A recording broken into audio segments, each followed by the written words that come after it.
Allez, l'exode 33. Pose quel que soit xy dans R2 privé de 0, 0, f de xy égale xy sur racine carrée de x2 plus y. Donc ça, c'est bien défini. Quand le vecteur xy est différent du vecteur nul, et f de 0, 0 égale 0. Montrer que f est continu. Bon alors, quand nous sommes sur...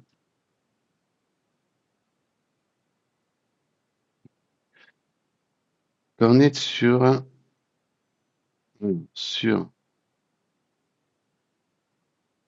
R carré privé du vecteur nul, il n'y a aucun souci.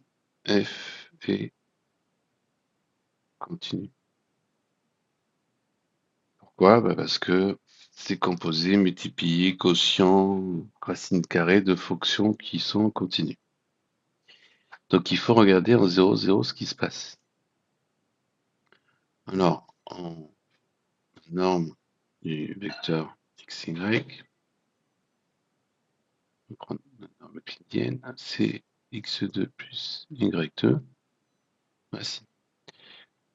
Donc x2 plus y2, donc ça pour quel que soit xy de R2.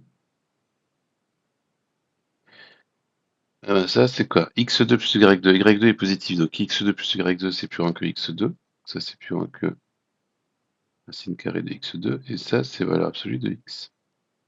Et on peut faire pareil, vu que c'est symétrique, pour Y2. Donc ça, c'est plus grand que valeur absolue de Y. Du coup, notre f de XY,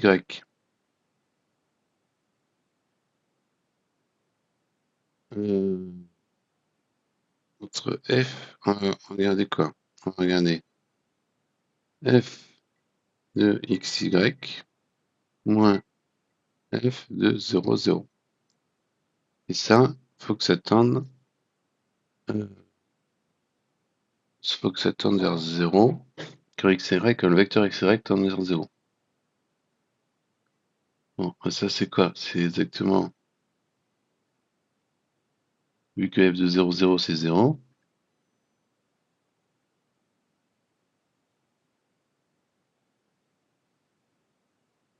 ça c'est la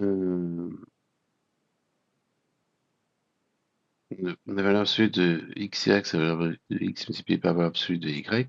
Chacun c'est plus petit que x2 plus y2, la norme. Donc là on va avoir la norme de xy, donc valeur absolue de x plus petit que la norme, valeur absolue de y plus petit que la norme, donc là on va avoir la norme au carré. Et en bas, on a la norme de xy. Ça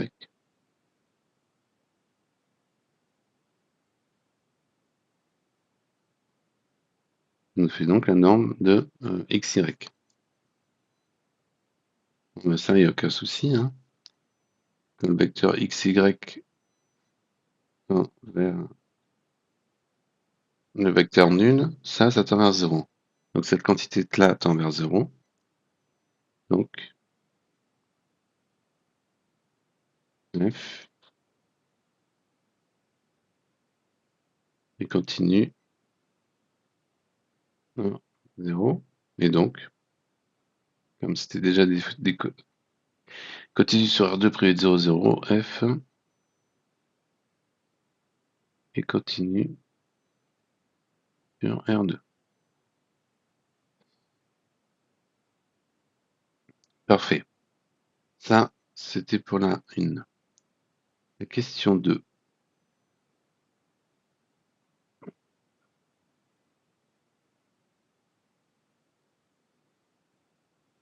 Après que f admet les dérivées partielles en tout point de R2. Bon, bah là c'est pareil. Si on se place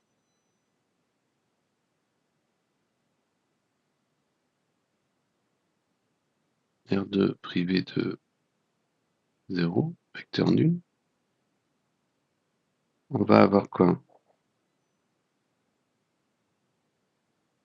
On va avoir df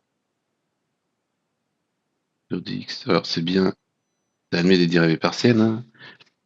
Tout ça, c'est des fonctions dérivables, on va même l'évaluer. Ça va nous faire, donc là, on dérive par rapport à x, y est considéré constant. Donc on va faire du u'v moins uv', donc u' faire y, v,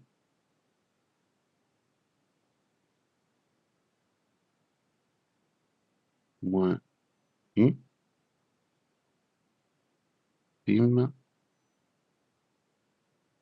et sur 2 racine carrée, et de tout, sur x2 plus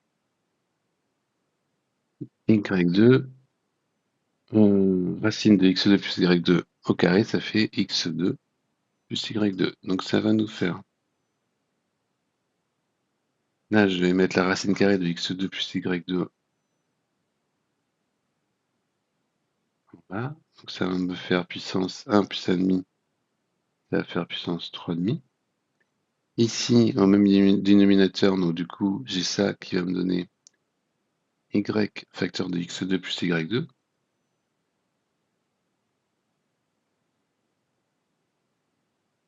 Ça va me donner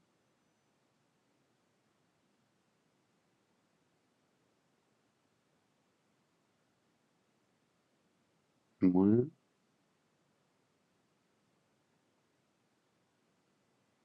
j'ai oublié quelque chose là. J'ai oublié de dériver de 2x.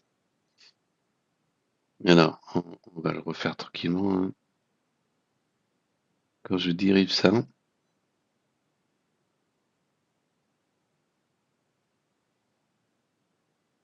c'est 1 sur 2 racine de x2 plus y2. Et après, il faut que je dérive là-dessus, donc 2x. Donc ça me fait x sur x2 plus y2. Donc là, je rajoute les 2x. Donc là, ça va me faire, les deux vont disparaître, et là, j'ai de x2. Donc là, ça va me donner moins x2y, en mettant sur le même dénominateur. Et donc ça, bah, le x2, y2 va s'éliminer, ça va me faire du y3 sur x2 plus y2 puissance 3,5. Et de la même manière, de même, puisque c'est symétrique, hein, de même pour les deux f sur d de y.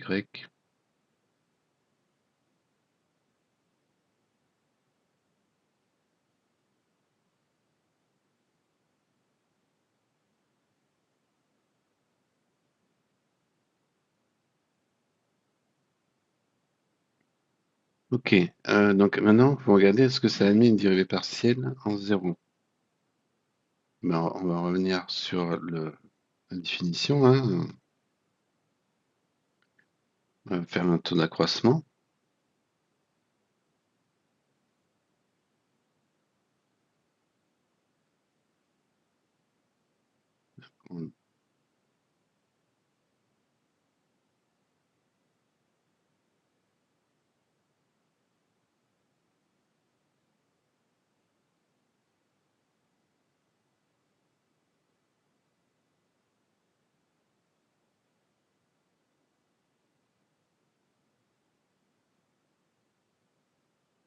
Ça, c'est égal à quoi?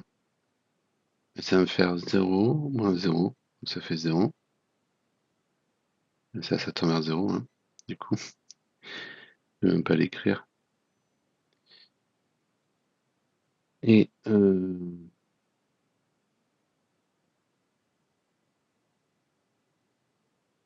manière immédiate, vu que c'est pareil, c'est symétrique avec xy.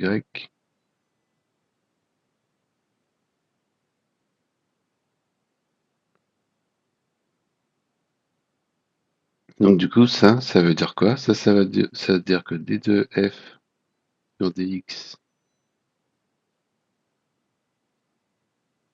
0, c'est 0. Et d2f sur dy en 0, c'est 0. Donc, on a bien Donc f admet les dérivées partielles en tout point de R2. Maintenant, est-ce qu'elle est C1? Bon, est-ce que ce truc-là va tendre vers 0 pour selon toutes les manières qu'on a pour le vecteur xy de tendre vers 0? Donc il suffit de trouver un chemin où ça va poser problème. Enfin, si on trouve un chemin où ça va poser problème, ça nous permettra d'en déduire que c'est pas C1. Là, on a, si je regarde en Y, c'est du style Y3, là c'est du style Y3. Donc du coup, on va avoir, à dériver par rapport à X. On va avoir quoi? Si je prends Y égale X, ça va me donner X3, 2 fois racine carrée de 2, sur X3 puissance, alors X au carré, puissance 3,5, ça fait X3. Donc ça, c'est une constante.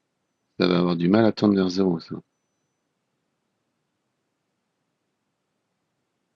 Donc C n'est pas 1, c'est 1 sur R2.